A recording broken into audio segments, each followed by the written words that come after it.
असली धन संस्कारशील बेटियां। शाम का धुंधलका बढ़ रहा था। तकरीबन 7 बज चुके थे। बिरजू पैदल अपने कंधे पर अपना मिस्त्री का सामान उठा अपने घर की ओर बढ़ रहा था। पेशे से एक मकान बनाने वाला मिस्त्री है बिरजू, जो कि रोज चौक पर जाकर सुबह खड़ा होकर काम करवाने वाले मालिकों की राह तकता था। यही उसकी पारिवारिक रोजी रोटी कमाने का एकमात्र साधन है।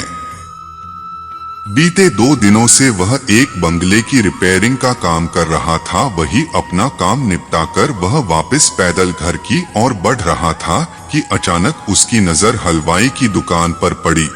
नजरें पड़ते ही उसे अपनी पत्नी सुधा की बात याद आई। सुधा ने 2 दिनों पहले ही उसे कहा था, परसों अपनी दोनों बेटियों का जन्मदिन है, भूल मत जाना, उनके लिए कुछ मीठा लेते हुए आना।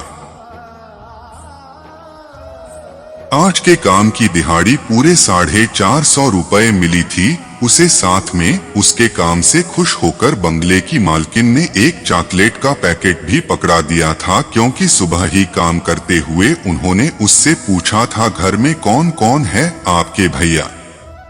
तब बिरजू ने मालकिन को बताया था कि उसके अलावा उसकी पत्नी सुधा और 2 बेटियां हैं।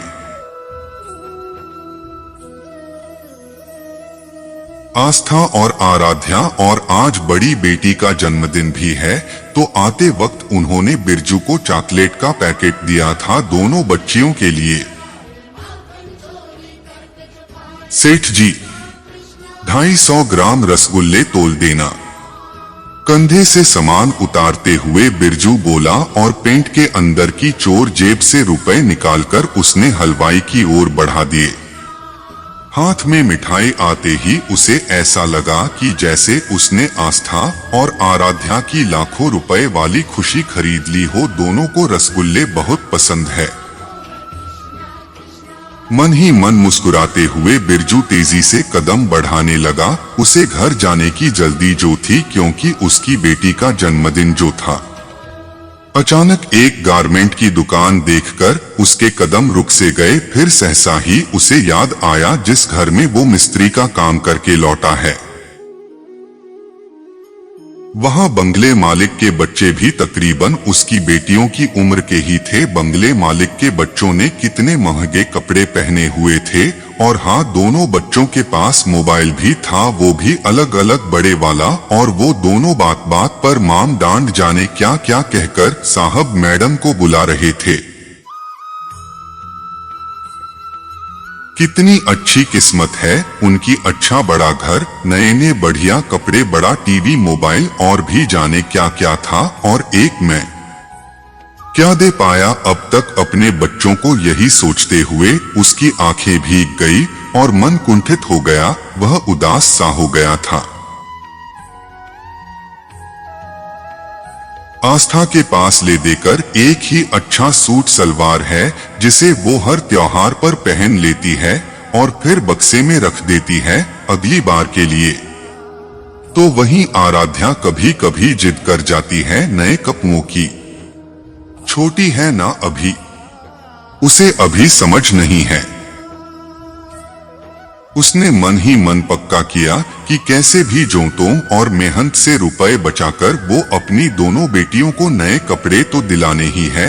अभी मेरी और सुधा की तो चल ही रही है, उसने तो शुरू से ही मेरे साथ निभाया है, कभी कोई शिकवा शिकायत नहीं की। उन्हीं 2 पुरानी साड़ियों में ही खुश रहती है मेरी तरह। ले देकर उसके पास भी वही पुरानी पेंट कमीज है जो एक बार एक फ्लैट में काम करते हुए खुशी से फ्लैट मालिक ने उसे दी थी। मगर मेरी बेटियां, आखिर उन्हें दे क्या पाता हूँ। कभी दिन त्योहार पर नए कपड़े नहीं लेकर दे पाया अब तक। आज मेरी बेटी का जन्मदिन है, आज भी उसकी मिठाई खरीदने की खुशी दूर उड़ चुकी थी। सोचते सोचते बिरजू घर आ पहुंचा। दरवाजे पर कदमों की आहट से रोज की भांति सुधा तुरंत बाहर निकल आई थी और रोज की ही भांति एक आत्मीय मुस्कान के साथ उसने बिरजू का मुस्कुराते हुए स्वागत किया। नवनीत, बिरजू ने पूछा ही था कि आस्था और आराध्या के बारे में कि भीतर से दोनों पापा जी कहते हुए सामने आ खड़ी हो गई और उसे स्नेहपूर्वक पकड़कर अंदर ले आई। आस्था जहां दौड़कर पानी लाई थी प्लेट में सजाकर, तो वहीं आराध्या तो लिपट ही गई थी उससे। अचानक बिरजू की आंखों में आज दोपहर का दृश्य तैर गया। जब वह उस बंगले की मालकिन के यहाँ दीवार रिपेयरिंग कर रहा था, तो मैडम ने अपनी बेटी को एक कप चाय बनाने के लिए कहा था, क्योंकि उनका सिर दर्द कर रहा था। लेकिन उनकी बेटी भिनभिनाती पैर पटकती सोफे पे पसर गई थी टीवी के सामने, ये कहके कि उसका पसंदीदा सीरियल आ रहा है, तुम खुद बना लो।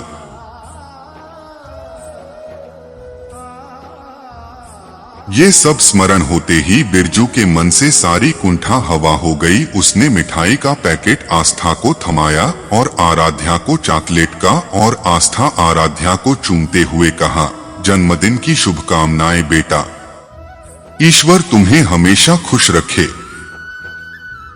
अपनी पसंदीदा मिठाई चॉकलेट पाकर दोनों बेटियों खुशी से चहकने लगी। ये देखकर बिरजू और उसकी पत्नी सुधा भी मुस्कुराने लगे। बिरजू के मन में आ रही कुंठा ने अब अपनी जगह संतुष्टि को दे दी थी। वो समझ गया था कि संस्कार और अपनापन ही असली धन है, जो उसके पास एक परिवार के रूप में भरपूर मौजूद है। अपना सुधार संसार की सबसे बड़ी सेवा है। हम बदलेंगे, युग बदलेगा। आपका दिन शुभ एवं मंगलमय हो।